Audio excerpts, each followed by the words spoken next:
Xa estamos nunha das seccións máis agradecidas deste tempo da tarde con Nusca Chousa. Que tal, Nusca, como estás? Hola, que tal? Moi boa tarde. Expertísima en todo o que teña que ver coa horta, a nosa horta.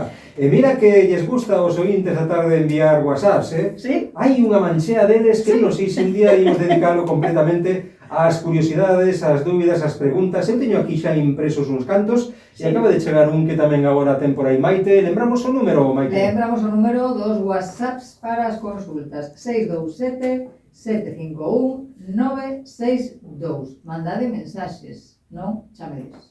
Tes algunha mensaxe por aí, verdade? Chegou unha, vou a contar a Nusca, a ver. Pregunta: as sementes tamén hai que recollelas cando logo están de balante ou só cando se fan os semilleiros? Das cebolas, por exemplo, pregunta a Celi. Anoraboa pola sección e polo programa. Moitísimas gracias, Celi. Pois non sei a que se refire ou solo cos semilleiros, pero as sementes, cando se recollen, eu non miro a luna. Por qué? Porque cando están para recoller as sementes, as que secan na planta, tipo repolo, pois brécol, lechuga, todo isto que grela así para arriba, cando a recollemos, a planta xa está seca, en un estado de seco que non lle influye xa nada, nin luna, nin nada. Entón, o único importante é recollelas cando non haxa humedad, o sea, mellor no mediodía, e conservalas no fresquiño. Sí. Pois teño outra pregunta por aquí, digo as tardes. En primeiro lugar, felicitarvos polo programa, agradecervos que traíades a Nusca. Ai, que guai. Que encanto de persoa esta. Di, teño unha pregunta para ela. Aquí en Outeiro de Rei tampouco damos sacado adiante as patacas do aire. Están empezando a aparecer con froitos e aínda hai algunha flor. E mira que lles canto para que se animen. Moitas grazas. Cantarles está genial. As plantas, sí, está genial. É un dos primeiros puntos importantes que hai que facer. Pero, bueno, a ver, o problema pode ser por varios motivos. Sin ver imágenes, xa digo que é sempre moito máis complicado, non? Pero, se, por exemplo, a pataca do aire ten demasiado follaje e moi oscuro, non? Porque pode ser que teña unhas follas demasiado grandes, demasiado oscuras, posiblemente teña moito nitrógeno, por demasiado aporte, por exemplo, de merda de animal, non? De estércol. Entón, pois, habería que botarlle o menos para a próxima vez. Si ten falta de floración, bueno, pero dime que sí que ten flores, non? Sí, ten flores, sí. Mira, esta planta é unha das plantas que ten na mesma planta a flor macho e a flor femia, ámbalas. Entón, pode haber un problema de polinización, que aínda que teña flores, os frutos non cheguen a ir arriba. E cal é o problema da polinización? Poden ser moitos. Primeiro, non usemos, por favor, insecticidas, porque non son selectivos. Van a matar todo bicho viviente, entón van a matar tamén os polinizadores. Pode ser que sea ese o problema. Pode ser tamén que a planta aínda sexa pois nova do primeiro ano, que non estea ben asentada, que ela mesma sinta que non vai a levar os froitos arriba, e que simplemente bote froita, o sea, bote as flores e as tire, porque non se sinte o suficientemente forte como para leválos arriba, non? Pero, bueno, neste caso, si tivese falta de floración ou de unha das partes das flores, sexa do macho ou sexa da femia, o que podemos aplicarlle é fósforo. Sempre vamos a axudarlle ás plantas a florecer con fósforo. Unha das maneiras máis caseiras, a máis guai, é botar porralla.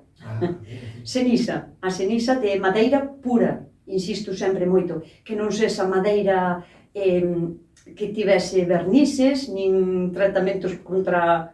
porque senón vamos a estar sementando químicos. Claro. Entón, nin tampouco de barbacoas, que isto recomendo a moita xente, e eu digolle que non, porque a ceniza da barbacoa vai a cheirar as sardiñas ou o churrasco. E se cheira esas cousas vamos a traer bichos indeseables, tipo ratas, ratones e demás roedores de campo que non queremos ali. Moi ben. Non sei, pois pode ser que tamén o sitio no que a teña que faga demasiado vento é que as flores tamén lle caian por demasiado vento. Non sei, quero me imaginar. Sí, sí, sí. Queres que pase algunha outra preguntiña? Sí, por mí, sí, eu por mí encantada. A mandar. Esperemos que esta muller se dea por satisfeita e senón, pois que nos volva a escribir. Sí, claro. E senón que busque como mandarme unha foto ou así para ver porque ti ves coa o entorno, claro, podo ver, sí, Podo enfocar mellor o problema. Vale. O mellor. Teño tamén por aquí alguén que di alégrome moito de que siga na radio, unha pena que o seu espazo teña tan pouco tempo. Bueno, pois haberá que tirar taliques. Gústame moito o formato que ten no programa a tarde, eu son fiel seguidor e aprendo moito con ela. Cambiei moitas cousas que facía mal, sigo os seus consellos e funcionan. Espero que continúe ensinando os seus coñecementos. Un saúdo para todos. Bueno, Que vai. Un comentario Moitísimas positivo. gracias. E outra máis, unha pregunta para Nuska. Que fertilizantes non lle poden faltar ás crucíferas? O termo xa o aprendín. Vale. E con que frecuencia engadilo? Quero plantar uns brécoles e unhas coles. Moi ben. Ti ves o que o importante que é repetir continuamente crucíferas, e dir a mitad da xente, é iso que é. Pois todo o que sean repolo, brécol, coliflor, lombarda, todo ese tipo de verdura, digamos, son crucíferas, na súa inmensa maioría, así que genial. O que lle vai a facer falta cando as plantemos son os 3 macronutrientes que necesita toda planta, que é fósforo, nitrógeno e potasio. Iso cando as plantamos, porque teñen que enraizar, teñen que empezar a poñerse fuertes, a facerse co sitio, o sea, enraizar e facerse fuertes. Pero despois, ao mes, máis ou menos, de que xa estean no sitio, deberíamos de volver a abonar. E aos 2 meses, outra vez. Pero o que máis necesita, por exemplo, as crucíferas, é nitrógeno. Porque acordades vos que dicen que a patata do aire, se tiña demasiadas follas, era por exceso de nitrógeno. E que queremos comer nós da patata do aire? A pataca, o froito. Entón, se a planta ten moito nitrógeno, vai a botar moitas follas, e moi verdes. Pero non é o que queremos comer. Entón, baixamos o nitrógeno e botámoslle potasio e fósforo. Pero, en este caso, que queremos comer das verduras? Precisamente as súas follas queremos que estean grandes, verdes, visosas, e vamos a aportar nitrógeno neste caso, ou cando leven un mes plantadas e cando leven 2 meses. E podemos aportar, pois, con calquera tipo de materia orgánica que teñamos na casa, que fagamos nós orgánicamente, como pode ser, pois, humos de miñocas, de lombriz, ou, bueno, compost casero, e senón, pois, cando pasemos pola mañán, pola cafetería, a tomar o café, dixímoslle, járdame a borra do café desta semana. Esa borra de café vai aportar nitrógeno a toda a horta, vale incluso para botarlle aos céspedes ou así. O sea que, en principio, fósforo, nitrógeno e potasio, e despois vámoslo a reforzar con nitrógeno para que as follas sean radiantes. Máis verdes, máis lustrosas. Sí, sí, sí. Que ben, que maravilloso. Pois, ainda hai algunha preguntiña máis para ti, antes de entrar no tema do programa desta tarde. Teño por aquí a Julia, di boas tardes, son de Valdodubra. Consulta para Nuska, leva todo o verán morréndome as plantas das fresas e cando as arranco na raíz teñen como un polvo branco, dixéronme que era un fungo que lle botara cobre, pero nada, sigue aparecendo algunha morta. Cobre na raíz, ti que me recomendas? Grazas, un saúdo. Moi boa tarde, non me acordo xa o nome. Era Julia de Valdodubra. Julia, moi boa tarde. Julia, moitísimas gracias pola consulta. Volvo a repetir que sin ver as imágenes, ao mellor ti chamas de polvo blanco e resulta que era, non sei, pois ao mellor se lle botastes area, se non se descompuso, ao mellor algo que lle botastes. Pero, se é un hongo, se che dixeron que é un hongo, supoño que quen cho veu defineu no ben, un hongo blanco nas raíces posiblemente sea a armillaria de mel, ou armillaria mellea. Se é iso, é un problema gordo. En un árbol non hai tratamento, porque o que fai é invadir as raíces como parasitario e vai non comer. Eu, se son nas fresas, non me preocuparía, preocúpame porque vas a quedar sin as fresas. O que terías que facer é arrancalas e desfacerte delas. Porque é un hongo moi difícil de tratar, non o vas a tratar con, que lle dixeron, con cobre, sí. que va, con cobre non vas a ser capaz, nin con, non sei se hai algún fungicida específico para tratar isto, pero eu dití, as fresas non costan tanto, arrancarías, desfaite delas, non as botes á pila do compost, nunca, porque estaríamos sementando o hongo, así que desfaite delas, e para o ano trata de plantar unhas que estean sans. Posiblemente viñera a enfermedade xa nas raíces, que se foran ao millor dun viveiro, estou casi segura que lle regalou súa prima ou súa cuñada ou súa amiga ou súa vecina, e igual ao millor se traían a enfermedad. É unha enfermedad que normalmente atacalle máis a frutales de cuña, sabes, pesejeiros, frutales de cuña. Pero tamén comen materia viva, o sea, normalmente matan o árbol e comen a materia descomposta, pero tamén poden comer materia viva. Se é ese o caso, pois desfaite delas, Julia. Ese é o consello que se pode dar agora mesmo, Nuska. Fora con elas, desfaite delas inmediatamente. Ainda teño unha consultiña máis, mira. Para Nuska, quería saber si se podan as figueiras e en que estación do ano. Un saúdo de Magdalena. Hola, Magdalena. Pois mira, sí que se poda, claro, porque senón as figueiras son uns árboles moi poderosos que son capaces a crecer, non lle importan moito as podas, porque ainda que lle podes unha rama que teña, non sei, como 20 centímetros de diámetro e non lle botes absolutamente nada, vai a curar. Ela mesma vai a botar a súa propia pel por encima desa ferida e vai na pechar en pouco tempo de máis. Bueno, en pouco tempo, a mí, se é moi grande a ferida, igual lle leva uns anos, pero sí podes podar. E para min é conveniente, porque senón os figos estarían alá arriba en el cielo, estarían solo para pasar, sería casi imposible. Pero mellor podala a finales de inverno. O sea, cando xa a planta tire todas, non sei de onde era, dixo de onde era.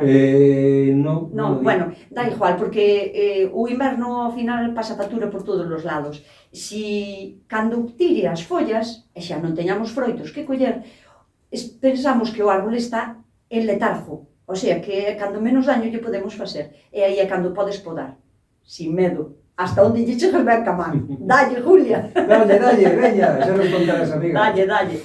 Unha máis, hola Nuska, en cantos anos tarda en dar aguacates unha árbore nova? A miña ten 3, e non me dá nada. Pola contra bota moita flor, gracias. Sí, é moi noviño. O aguacate é un árbol, bueno, aguacate todo ese tipo, podíamos falar tamén, por exemplo, do tipo da chirimoya, do mango, eses tipos de árboles, tardan moitísimo en dar, moitísimo, que estou dicindo que se o partes de xero como de cuña pode tardar ao mellor hasta 15 anos, son moitos anos, pero se é de árbol inxertado, pode tardar entre 5 e 10, 12, 13 anos. Sempre vai depender da climatología, de como se adapte, e recorda que é un árbol que é subtropical, e que non quere nin sufrir moitos ventos, ao mellor sí que ten froita, pero o vento fai estragos nestes árboles. Nin vento, nin estar en sitios encharcados. Ainda que soporta ben a humedad, ten que ter bo drenaje no chan, no suelo, porque senón... Pero paciencia, moita paciencia, sí. E no viño. A poda, cando se podan estes? Igualmente, sí, igualmente a finales de inverno. Ainda que este pasalle unha cousa como kiwi, que mentras non quites os aguacates do árbol non acaban de madurar, sabes? Que está ben coller os que necesites, deixalos no fruteiro e os días maduranche. Bueno, pois non coller todos, non? Entón, se os deixas no árbol tamén dirás ti, e cando acaba isto de dar froito? Pois valo vendo, según dependendo da zona, pero sí, a finales de mediados de inverno, finales de inverno. Chegou algo máis, Maite? Se non aproveitamos para lembrar o número para que xa vayan tomando... Pro WhatsApp, onde podes facerle as consultas a Nuska. A tarde, WhatsApp para consultas 627-751-962. Aí o tedes, Que chea de consultas, que maravilla. A mellor forma de contactar con Nuska e tamén co programa a tarde, non ser agradecidos porque se ides enviando con tempo as consultas, tamén ela pode valorar un pouco a resposta que darvos, se non é así un atropelo no momento. Quedan os 4 minutos, Nuska. Que me dixo? Sí, mira o reloxo, Nuska, que nos quedan 4 minutos. E hoxe tiñamos un tema super bonito, que me dá moita rabia. Vou contar unha cousa. Este reloj está mal, sí. Está mal, o sea, ten unha velocidade que flipas, porque eu cando estou aquí esperando que se a hora de entrar... É como os profes, tenche manía. Teme manía, Bueno, así que temos un tema logo para a semana intacto. Eu creo que sí. É un tema sobre como conservar sementes que me parece super interesante e importante porque non se poden todas guardar da mesma maneira, nin recoller da mesma maneira, pero como estamos aínda en tempo, que ainda estamos nos últimos coletazos do bo tempo, do verán, que ainda... Xa cambiamos de estación agora o domingo. Ai, cara, ainda que, bueno, isto é un rollo, digamos, que máis oficial que outra cousa, non? Que entra o outono de forma oficial, pero Sí, os sí. nosos campos e as nosas hortas o mellor aínda non o detectan. Bueno, a ver, extraoficialmente tamén, porque realmente eu acordome desde mi niña pequena, tan pronto como empezaba o día da escuela, dixeu, pero se chegou o inverno, como sabe o Sí. inverno que é día de escuela? Porque estaba facendo bo tempo e de repente o día de ir para a escuela a chover. Dicías o das sementes, que é un tema super Sí. precioso, ou xa a semana que ven, para que xa a Sí. xente vaya quedándose coa copla, imos falar de como escoller, de como secar, de como guardar e tamén de como conservar, verdad? Sí, Un sí. poquinho as sementes para o vindeiro ano, xa Sí, para sí. prepararlo para o ano que ven. Sí, sí, todo tipo de sementes, tanto as máis delicadas, as de flores, as de vegetales, leguminosas, que é un tema moi importante, porque hai bichos por aí que lle poden atacar, é importante aprender a secalas. Esta época que ven agora, esta nova estación, é apaixonante tamén, non? Para os que gozades do Todas. mundo do campo. Na horta non hai mes que non sexa apasionante. O sea, sí. Hai menos traballo. Non, eso é mentir. Eso é porque parece que na primavera temos como Sí. máis, non sei, como lujuria de plantar, de que todo é tan bonito, fermoso, e queremos de todo. Pero no inverno tamén, porque temos que empezar a plantar as leguminosas. Realmente agora no inverno, senón, como facemos o caldo? Como facemos os pavóns salteados? Como facemos se non temos verduras, se non temos os grelos? O sea, apasionante sí que segue sendo. E este tempo que estamos tendo agora, parece que ven un pouco a chuvia de camiño, pero este tempo vai ben, non? Sí, sí, vai ben porque estamos no cambio. O sea, está empezando a morrer todo o que foi de verán. É un momento de moito traballo por culpa de que hai que arrancar todo, volver a preparar a terra, abonala, sabes? Fósforo, nitrógeno, potasio, para poder plantar as nosas crucíferas. Xa me quedou a palabra tamén a mí. Quedouche tamén? Crucíferas. Sí, sabes por que, como me acorda a min? Que ao mellor axudolle un pouquiño a xente a recordalo. Crucífera porque a maneira de crecer un repolo é que colle as súas follas e vai cruzando unha folla por riba de outra. Se te das conta, non son, as follas non nacen todas da mesma maneira. Nacen como en cruz, daste conta, unha dereita a esquerda e outra favor estribor. Xa non nos esquecemos nunca, Crucíferas, Crucíferas. porque se cruzan. Nusca Chousa, un placer enorme, a ver se arranxamos o reloxo para que vaya un pouco Sí, máis por a modo favor. a semana que ven. Cando Desta entre, sección. xa lle vou quitar a pila. Para paralo completamente o reloxo das 4:30 da tarde. Hasta que diga eu, non se vai ninguén de aquí. Eso é. A semana que ven, xoves pola tarde, xa sabedes, cita con Nusca Chousa para que a nosa horta, horto e leira non teña ningún tipo de misterio nin segredo. Graciñas, que teñas boa fin. Moitísimas gracias, boa tarde e un bico para todas as persoas que están escoitando.